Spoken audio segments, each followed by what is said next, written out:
사도행전 26장 1절로 18절까지 있는 말씀입니다. 그 가운데 우리가 7절 말씀을 끊어 읽었습니다. 아그리빠 왕 앞에선 바울사도, 아그리빠 왕 앞에선 바울사도라고 하는 제목으로 하나님 말씀 드리기를 원합니다.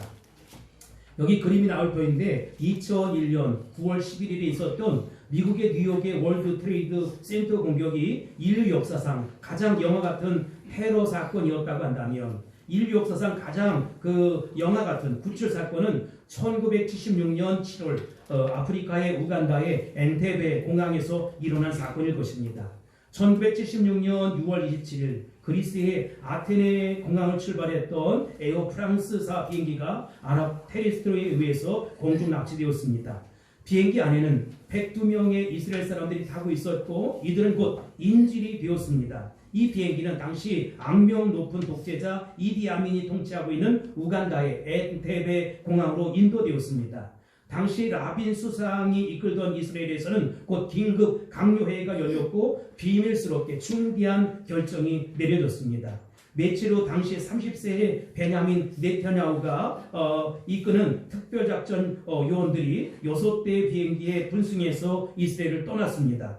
4대의 카고 비행기와 2대의 보잉 707 제트기가 동원이 되었어요.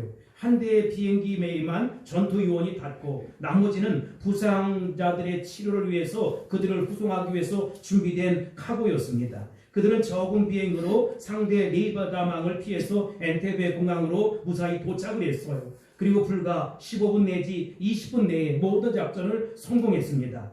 인질을 구출한 이들은 유유히 이스라엘로 돌아올 수 있었지요. 이것이 그 유명한 엔테베 작전이라는 것입니다. 3명의 인질이 희생되고 작전 요원 가운데 1명이 희생되기는 했지만 이 작전은 거의 완벽에 가까운 구출 작전이었습니다.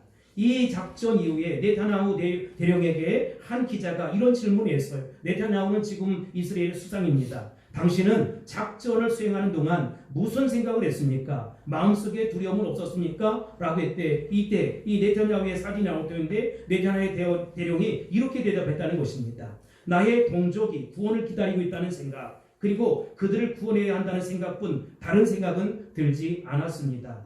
저는 이 엔테베 작전과 비교할 수 없는 인류 역사상 가장 위대한 구출 작전이 바로 예수 그리스도의 십자가 작전이라고 생각합니다. 우리 때문에 죽으시고 부활하시고 승천하신 예수님 앞에 가서 예수님 십자가에 고난을 당하셨을 때, 십자가에 달리셨을 때 얼마나 아프셨습니까? 라고 묻는다면 아마 우리 주님은 네타냐후 대령이 했던 비슷한 대답을 하게 될 것입니다. 나는 사람들이 나의 구원을 기다리고 있다는 사실과 내가 그들을 구원해야 한다는 생각을 했다. 다른 생각은 전혀 들지 않았다. 우리가 복음서를 보면 예수님이 이 땅에 오신 목적에 대해서 이렇게 선언하고 있습니다. 누가복음 19장 10절 말씀에 보면 인자가 온 것은 잃어버린 자를 찾아 구원하려 함이니라 이렇게 말씀하고 있어요. 예수님이 왜 이 땅에 오셨느냐? 잃어버린 자, 그 사망의 음침한 골짜기에 헤매는 자, 저 영원한 지옥에 갈 수밖에 없는 자들을 구원하기 위해서 하나님의 아들 예수 그리스도께서 이 땅에 오셨다는 것입니다. 그리고 우리의 구원, 인류의 구원을 완성해 주셨다는 것입니다. 그분은 우리의 구원만을 위해서, 우리를 구출하기 위해서 이 땅에 오셨다는 것이지요. 그렇다면 그 구원의 의미는 도대체 무엇일까? 저는 바울사도의 고백을 통해서 그 구원의 의미를 찾아보고자 합니다.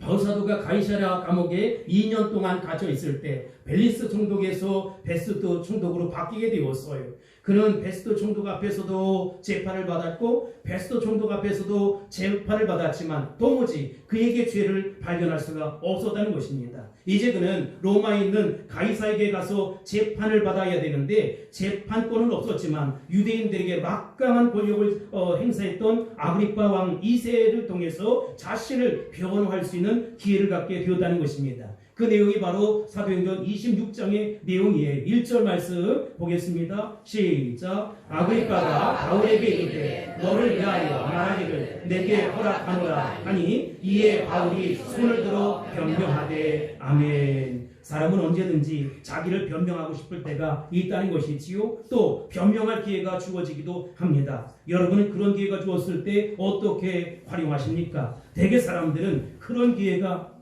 주어지면 나는 이러이러한 사람이다. 나는 이 문제 앞에서 이렇게 떳떳한 사람이다라고 나름 자신의 모습을 100% 이제 드러내려고 할 거예요. 종교 개혁자였던 그 칼빈도 이렇게 이야기를 합니다. 완벽하게 준비된 가장 용감한 사람도 결정적인 순간이 오면 흔들리고 주저하는 경우가 많다라고 했어요. 그러나 여러분, 십자가 복음으로 무장했던 바울 사도에게는 예외였다는 것입니다.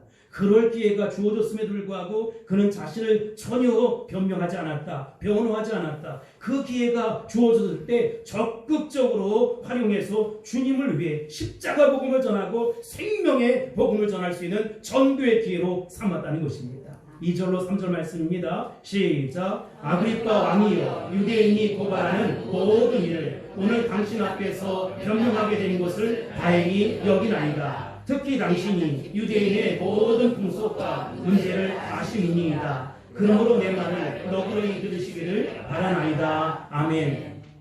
여기 3절 하반절에 너그러이 들으시기를 바란다 라고 하는 말은 끝까지 내 말을 들어달라 라고 호소하는 것입니다. 이런 기회가 주어졌을 때 바울 사도는 눈이 번뜩거리고 그의 마음은 십자가 복음으로 불탔을 것입니다. 왜냐하면 이제 자신을 변명할 기회가 생긴 것이 아니라 또 한 영혼에게, 더 귀한 존귀한 영혼에게 예수 그리스도의 복음, 십자가 복음을 전할 수 있는 절호의 기회, 찬스를 잡았다고 생각했기 때문이라는 것입니다.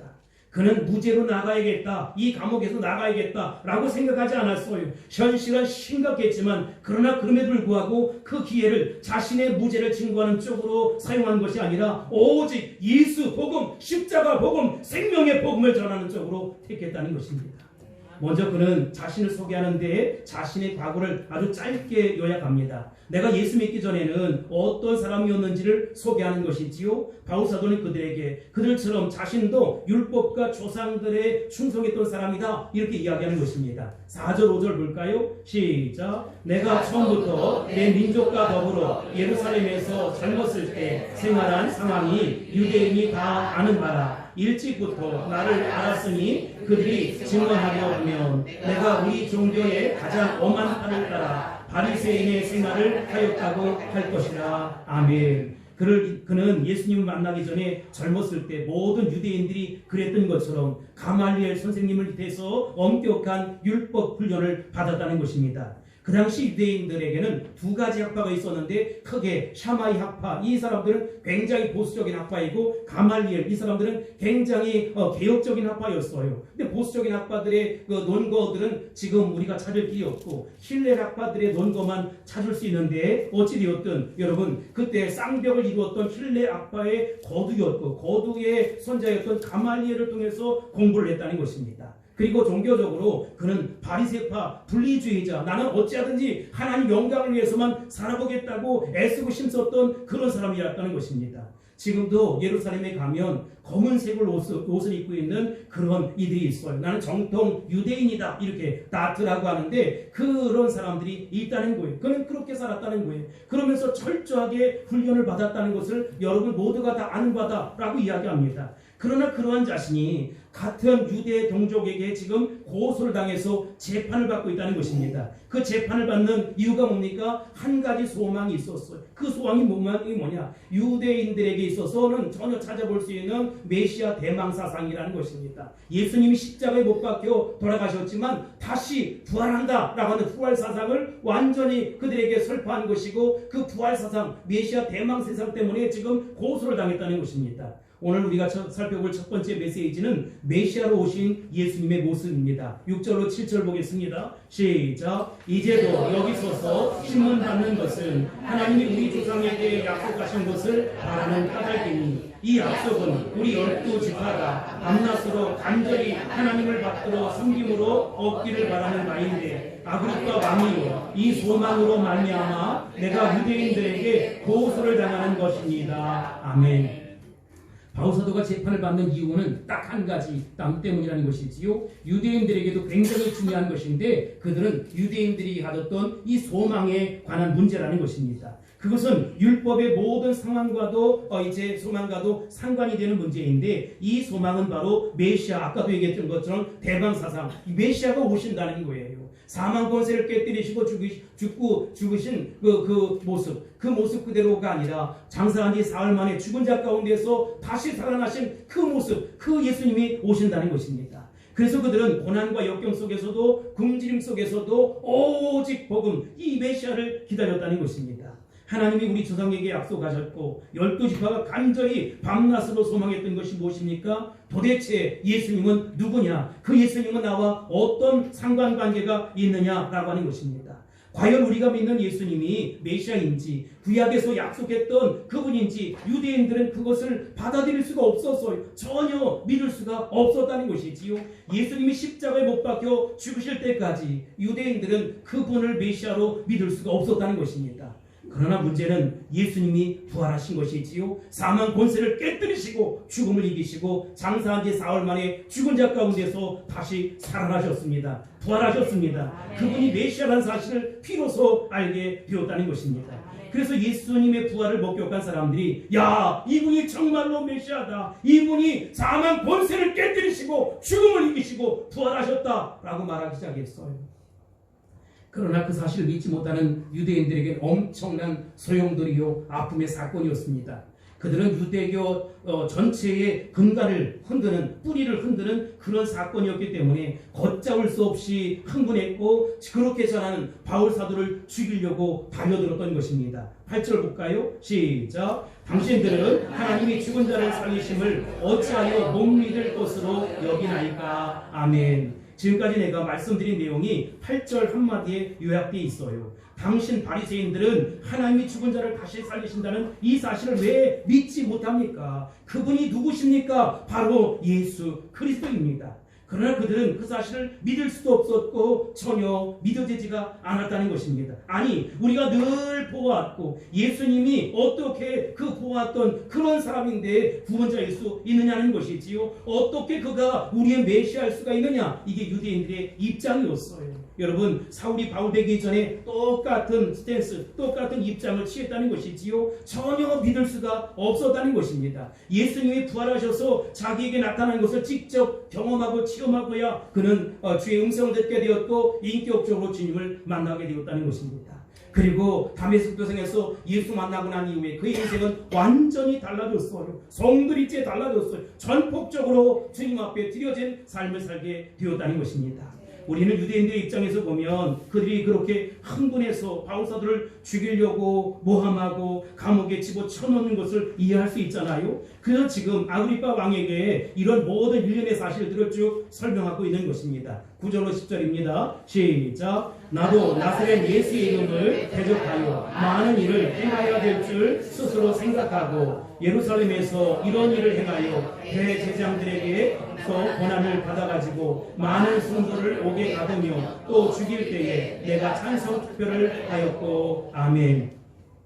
예수님 만나기 전에 바울 사도는 자신도 예수님의 이름을 핍박했던 그런 사람이었다는 것입니다. 나사렛의 한 청년이 이상한 삶을 살고 떠나는데 그 사람이 우리의 메시아라니 믿을 수가 없었어요. 그래서 바울 사도는 이런 예수님을 믿는 사람들을 마치 요즘 우리가 이단이라 취급하고 미워하는 그런 사람들과 똑같은 행동을 했다는 것입니다. 이런 사람은 죽여야 된다. 잡아서 감옥에 집어쳐넣어야 된다. 내가 하나님을 사랑하는 방법은 그들을 잡아다가 감옥에 쳐놓고 죽이는 것이다. 이런 생각을 하면서 그는 맨 앞에 앞장을 섰고 대제사장에게 체포할 수 있는 권한을 달라고 하고 그 권세를 가지고 성도들 옥에 가두는 그런 일을 했다는 것입니다. 더 나가서 스데반 집사님을 죽일 때 찬성 투표를 했고 다른 사람들을 죽일 때에도 찬성 투표를 했던 사람이 바로 바울 사도라는 거예요. 11절, 12절 보겠습니다. 시작. 또 모든 회당에서 여러 번 흥분하여 강제로 모독하는 말을 하게 하고 그들에 대하여 신이 격분하여 외국 성에까지 가서 박해하였고 그 일로 대제사장들의 고난과 위임을 받고 다메섹으로 갔나이다. 아멘. 여러분, 바울 사도의 열심은 얼마나 대단했는지,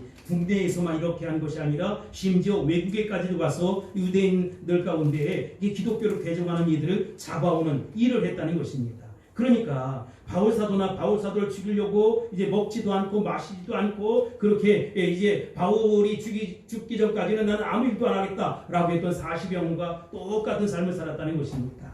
그러니 그들을 바라보며 바울 사도는 비웃을 수밖에 없는 것이지요. 야야, 나도 다 이해한다. 나도 옛날에는 너희들과 똑같은 행동을 했다라고 이야기하는 거예요.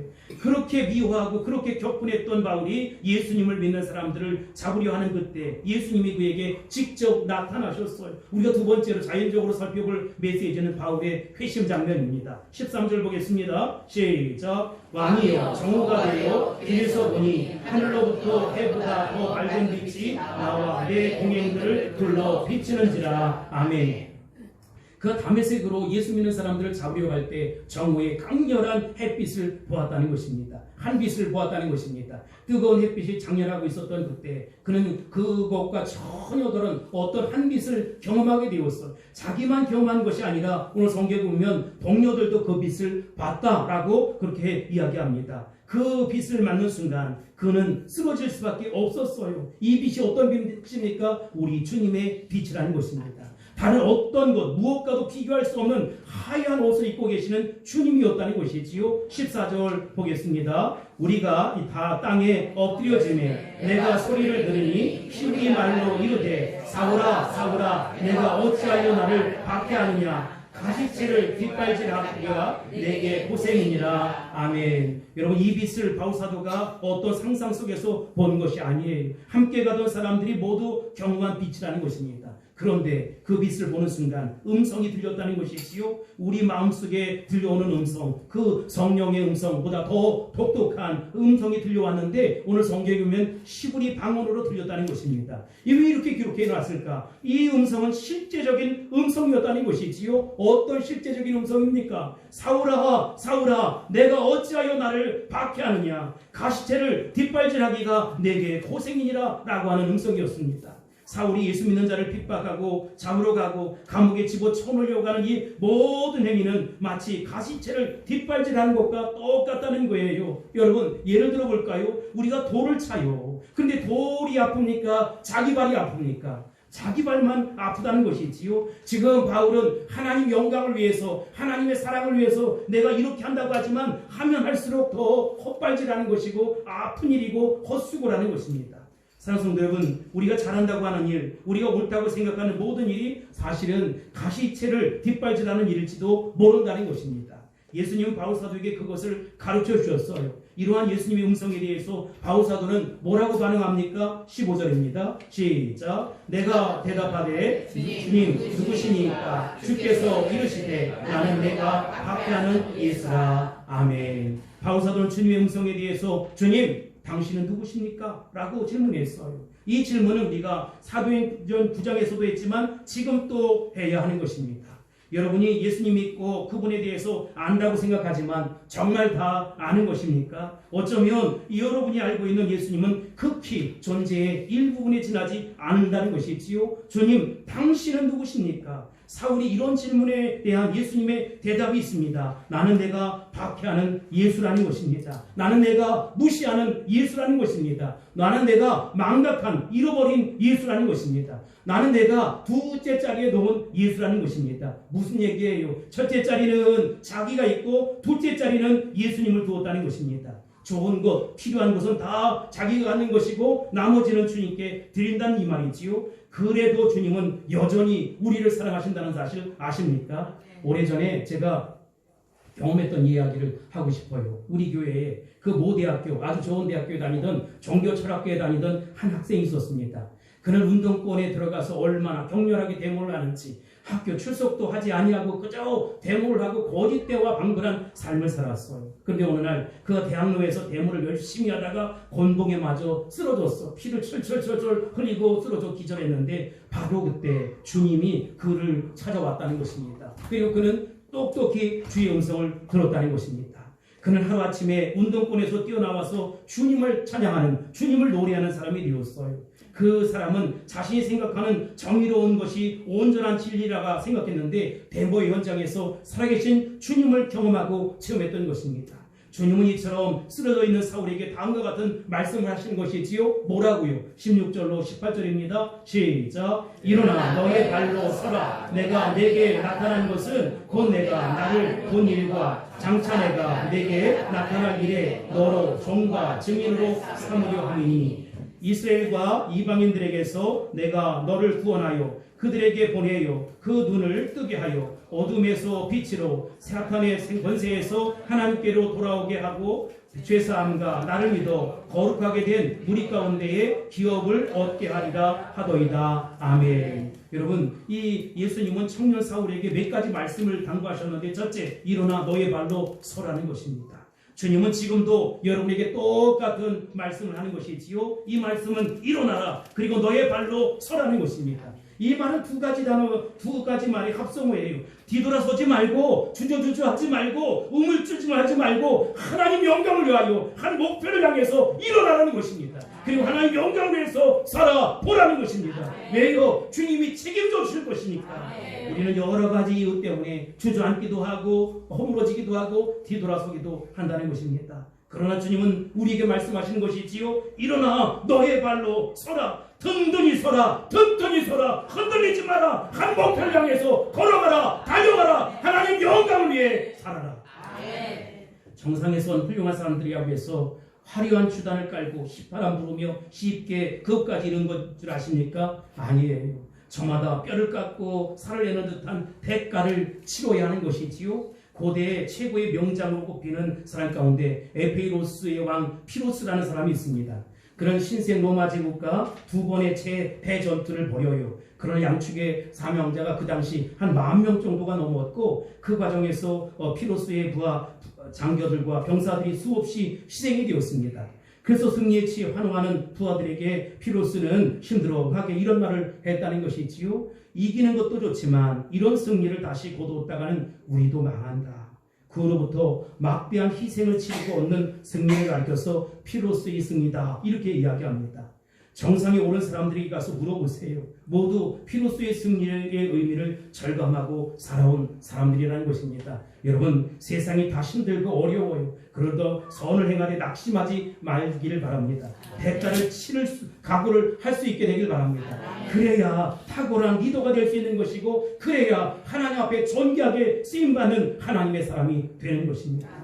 두 번째, 이렇게 말씀하시는 것은 다음과 같은 이야기입니다. 내가 내게 나타난 것은 곧 내가 나를 본 일과 장차 내가 내게 나타날 일에 너로 종과 증인을 삼으려 함이니라, 이렇게 말씀하고 있어요. 여기 서번트라고 하는 종은 말이지요, 일꾼이란 말을 바꿔서 이야기할 수 있어. 일꾼과 증인 삼기 위해서라는 것이지요. 하나님 앞에 특별한 은혜를 받은 사람들은 특별한 일을 하라고 특별한 은혜를 부어준다는 것입니다.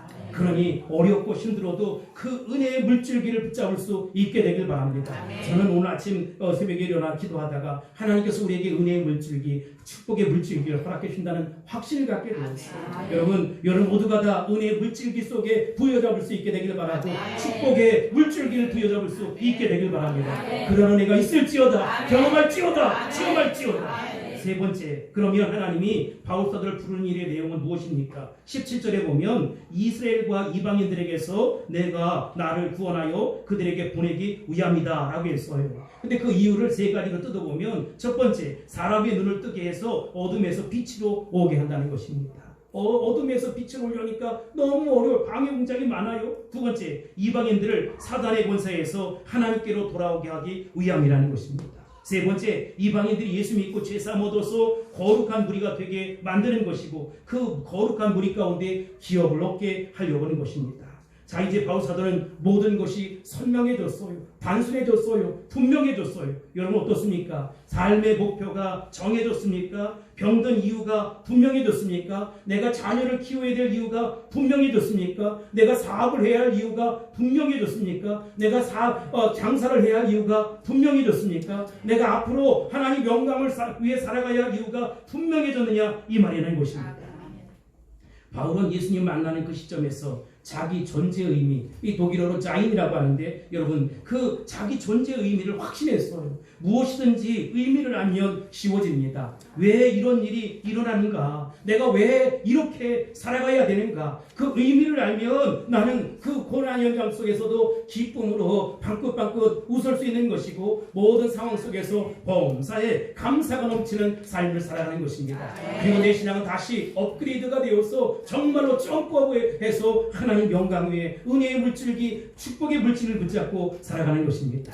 어둠 속에 살던 사람들에게 빛을 보게 해주는 일보다 더 좋은 일이 어디 있겠습니까? 다니엘서 12장 3절에 보면 지혜 있는 자는 궁창의 빛과 같이 빛날 것이요 많은 사람을 옳은 대로 돌아오게 하는 자는 별과 같이 영원토록 빛나리라 이렇게 말씀하고 있습니다. 사단의 권세 아래 있는 자들을 자유케 하는 일, 우상 숭배, 또 물질, 제 세상 정욕에 사로잡혀 있는 자들에게 구원의 복음을 전하는 것보다 더 위대한 일이 없어요. 그런데 여러분 이렇게 쓰임 받으려고 하니까 마귀가 방해를 하는 예수 이름으로 물러갈지어다, 예수 이름으로 결박당할지어다 하고 이 복음 전해야 한다는 것입니다.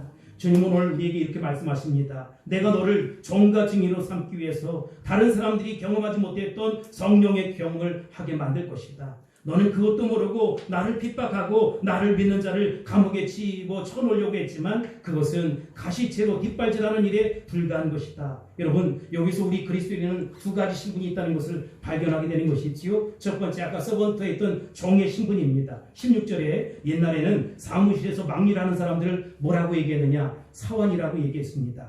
말하자면 종인데 집에서 종이라고 하는 말을 잘 안 써서 뭐라고 썼지요? 모슴이라고 해서 모슴. 여러분 그리스도인들의 신분은 모슴입니다. 모슴은 주인을 위해 사는 사람이지요. 그러나 요즘은 모슴이라고 이야기하지 않아요. 근데 성경적인 개념으로 보면 우리는 예수님의 뭐예요? 모슴이라는 것입니다. 모슴은 자기의 삶이 없는 것입니다. 오직 주인의 명령과 뜻에 순종하며 살아가는 것입니다. 모슴은 무조건 순종하고 그 일에 대해서 기뻐해야 하는 것이지요. 원망하고 불평하면 모슴의 자격이 없는 것입니다. 또 모습의 특징은 일한 만큼 대접을 못 받는다는 거예요. 내가 이렇게 얘기를 했는데 나의 급료가, 아니 내가 이렇게 애쓰는데 나에게 오는 칭찬과 격려가 없단 말인가? 여러분 이 땅에서 받지 못하면 저 영원한 천국에서 상급으로 받게 될 것입니다. 여러분 그러므로 종의 모습으로 살아가십시오. 모습의 모습으로 살아가십시오. 여러분 예수님의 모습으로 산다면 누가 뭐랄지라도 하나님께서 기억하고 하나님께서 영광 가운데 여러분들에게 상급을 더해줄 것입니다. 또 하나의 신분이 있는데 증인, 여러분 헬라어로는 마르티스라고 하고 영어로는 위트니스라고 하지 않습니까? 그리스도의 삶은 그리스도를 증거하는 그 증인의 모습이죠. 그게 본질이에요. 오부지 그분을 높이고 그분을 찬양하고 그분께 영광 돌리는 삶을 살아가는 것입니다. 여러분 저는 오늘 두 가지 신분에 대해서 이야기했어요. 하나는 종의 모습이고 또 하나는 증인의 모습이라는 것이지요. 우리는 종의 모습으로 시작해서 증인의 삶으로 맞춰가는 것입니다. 여러분의 삶이 그렇게 종의 모습이든 증인의 모습이든 아름다운 삶이 될 수 있길 바라고 하나님 앞에 쓰임받는 저와 여러분이 다 될 수 있기를 주 이름으로 축복합니다. 축원합니다. 선포합니다. 할렐루야. 제가 영화 아폴로 13호라고 하는 영화를 보면 달을 향해 가던 우주선에 큰 문제가 생겼어요. 근데 그 우주선에 있던 그 주인공이 누구냐? 톰 행크스라고 하는데 이 사람이 휴스턴 문제가 생겼다. 휴스턴 we have a problem. 문제가 생겼다는 거예요. 그때부터 그들에게는 궤도 수정이라고 하는 지상과제가 주어집니다. 왜냐하면 궤도를 수정하지 아니하면 지구로 돌아올 수 없다는 것이지요. 근데 여러분 이들뿐만 아닙니까? 혹시 여러분의 인생의 궤도를 수정하면서 남은 생에 하나님 영광 위에 살겠습니다 라고 그렇게 생각하는 분이 있습니까? 제가 읽은 책 가운데 골든 맥도날드 목사님이 쓴 인생의 궤도를 수정할 때 라고 하는 책이 있어요. 이 책에 보면 이제 인생의 중반기를 살아가는 그 인생의 궤도를 수정하려고 하는 사람들에게 필요한 것이 두 가지 있다. 이렇게 골든 맥도날드 목사님은 이야기해요. 첫 번째, 우리 권사님 오늘도 기도하시던데 하나님의 인도를 갈망해야 한다는 것입니다. 지금까지 내 뜻, 내 마음, 내 주장, 내 생각, 내 방법대로 살았다면 그것이 내 삶을 뒤틀리게 만들고 혼란스럽게 만들었다면 이제부터 우리 주님의 인도, 우리 하나님의 인도함을 받아야 한다는 것입니다.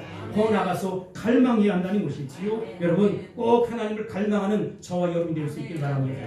제가 어렸을 때 제가 초등학교 때 인천으로 이제 전학을 왔는데 인천으로 전학 와서 제일 먼저 이렇게 하는 것이 버스 타는 일이었어요. 정말 두려운 일이었어요. 그때는 아버지 어머니도 안 계시고 동생들도 없고 이렇게 한데 이제 학교를 가려면 늘 버스를 타고 가야 했어요.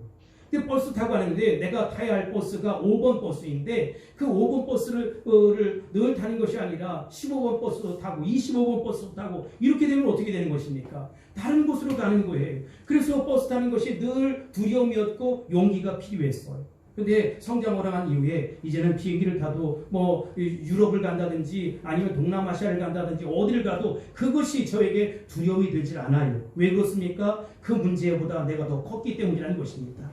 사람들이 계속 두려워하는 것은 자기가 가진 자원만으로, 자기가 가진 지혜만으로, 자기가 가진 물질만으로 모든 것을 해결하기 때문이라는 것이지요. 내 능력을 믿는 것이 아니라 여러분 전능하신 하나님, 엘사다이 하나님, 능력의 하나님을 의지할 수 있어야 된다는 것입니다. 두려워한다는 것은 문제에만 집중하는 거예요. 문제에만 집중하면 어떻게 됩니까? 문제가 크게 보이고 이 문제에 짓눌려서 내가 죽게 생긴 것이지요. 문제보다 크신 하나님, 사건보다 크신 하나님, 이 모든 것보다 크신 하나님을 신뢰할 수 있게 되기를 바랍니다. 그리고 그 삶의 현장에서 주의 임재를 경험해야 돼요. 바울 사도가 다메섹도 향해서 예수 만나는 것처럼 우리의 삶의 현장에서 하나님의 임재를 느끼고 경험하고 체험할 수 있어야 된다는 것입니다.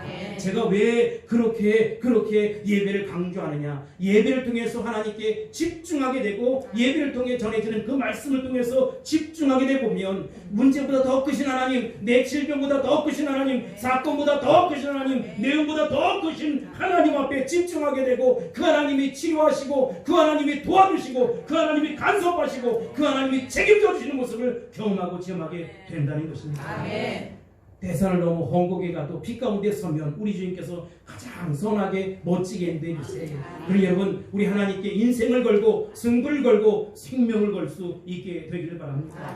우리 하나님을 더 갈망하는 저와 여러분이 될 수 있기를 바랍니다. 두 번째, 저 영원한 곳에 상급 주시는 하나님을 바라봐야 하는 것이지요. 상급이라고 하는 것은 여러분 이 땅에서 주는 상, 그 상상도 할 수 없을 거예요. 그 엄청난 하나님의 능력과 영광과 축복 가운데 우리에게 영생을 선물로 줄 뿐만 아니라 하늘의 상이 있다는 것입니다. 그런데 인생의 후반전을 살아가는 사람들은 대부분 마음이 급해져요. 서두르는 것이지요. 빨리 만회하려고 애쓰는 것이지요. 그러다 보면 낭패를 당하기도 하고 사기를 당하기도 하고 그런 거예요. 그래서 사람들에게 나오는 말이 그 일은 안 돼, 어려워, 불가능해, 할 수 없을 거야 라고 하는 얘기만 듣는 것이지요. 그러니까 매일 그 소리를 들으니까 어떻게 해요? 낙심이 되고 실망이 되고 염려가 되고 좌절이 되는 것이지요. 여러분 그럴 때 우리가 들어야 될 것은 하나님의 말씀이라는 것입니다. 하나님 말씀을 들어야 합니다. 인풋 들어가는 것이 좋아야 아웃풋 나아가는 것이 좋아요. 여러분 쓰레기통에 넣은 것은 여러분 아무리 좋은 걸지라도 우리가 사용할 수 없는 것이지요. 골든 맥도널드라고 하는 목사님이 이런 말씀을 했어요. 당장의 이익, 당장의 성공보다 내가 진실하고 성실하게 삶의 장에 계속 설 때 나머지 부분은 하나님이 책임지시고 상급 주실 것이다. 이 하나님의 상급을 바라볼 수만 있다면 인생의 자리는 훨씬 더 여유로울 것이다 라고 하는 말이었습니다. 저는 이것이 바로 본문에 나타난 바울 사도의 경험이라고 생각합니다. 여러분의 경험이 바울 사도의 경험처럼 그렇게 멋진 승리를 이뤄낼 수 있게 되길 바랍니다. 오늘 우리는 아그리빠 왕 앞에 선 바울 사도의 모습을 봤어요. 벨릭스 앞에서도 베스토 앞에서도 그리고 아그리빠 왕 앞에서도 그는 언제나 당당했거든요. 왜냐하면 그 심장에 예수 복음, 십자가 복음이 있다는 것입니다. 어찌 바울 사도뿐만이겠어요. 우리가 거듭나 하나님의 자녀가 되었습니다. 우리 주님이 나를 위해 우리를 위해 구원을 완성해 주셨어요. 마귀의 세력을 완전히 멸하시고 우리의 구원을 완성해 주셨다는 것입니다. 나는 혼자야, 나를 도울 사람이 하나도 없어, 나는 왕따야, 나는 이 세상에 아무것도 아니요. 아니라니요 여러분. 하나님의 아들 예수님이 여러분을 위해서 십자가에 못 박혀 돌아가셨습니다. 여러분을 구원하기 위해서 이 땅에 오셨다는 것입니다. 그러니 예수 복음, 십자가 복음 들고 일어설 수 있게 되길 바랍니다. 예수 십자가 보혈의 능력 붙잡고 일어설 수 있게 되길 바랍니다. 그러면 하나님 아버지께서 여러분에게 은혜를 부으시고 것입니다. 은혜의 물줄기를 터주실 것입니다. 축복을 주실 것입니다. 축복의 물줄기를 활짝 열어 주실 것입니다. 이와 같은 애가 있을지어다. 축복이 나타날지어다. 할렐루야. 기도하겠습니다. 고마우신 아버지 하나님 감사합니다. 아그리빠 왕 앞에서 바울사도의 모습을 보았습니다. 그는 죄수의 모습으로 2년 동안이나 감옥에 갇혀있는 인생이었지만 정말로 그것에 주눅들거나 갈팡질팡한 것이 아니라 오히려 기회를 잡았을 때 예수복음 십자가 공전하는 멋진 하나님의 사람이 되었습니다. 주님, 내 주어진 삶 속에서 내 형편, 사정, 모양이 어떠하든 정말 예수 심장으로 살게 하여 주옵소서. 보혈을 의지하고 나가게 하여 주옵소서. 십자가 권세에 의지하고 나가 승리를 자아내는 우리 모든 성도들이 될 수 있도록 축복하여 주시옵소서. 사랑이 많으신 예수님의 이름으로 간절히 기도합니다. 아멘.